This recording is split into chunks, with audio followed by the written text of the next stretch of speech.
गजन कर देता रह के हो सखीर फसनिया के बिया है मुअतनी हमरो जलहिटा है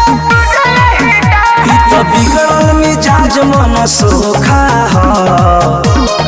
यादवा समोसा के चोखा रहे भतारी तो सलाई के खोखा हो यादवा समोसा के चोखा रहे भतारी तो सलाई के खोखा हो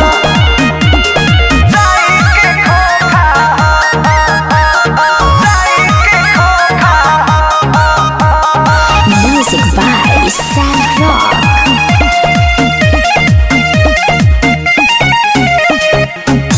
ढंग से कवनो गतर काम करे हे करा से होला ना कुछ हमरो के बदनाम करे हमरो के बदनाम करे हो ढंग से कवनो गतर काम करे हे करा से होला ना कुछ हमरो के बदनाम करे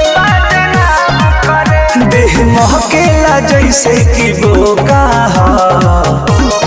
यारवा समोसा के चोखा रहे भतारी तो सलाई के खोखा यारवा समोसा के चोखा रहे भतारी तो सलाई के खोखा पीली नहीं खे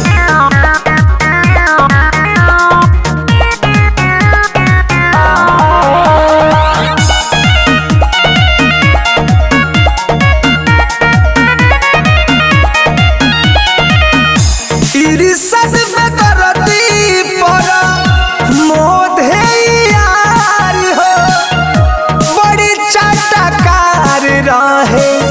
साइफ के प्यारी हो साइफ के प्यारी हो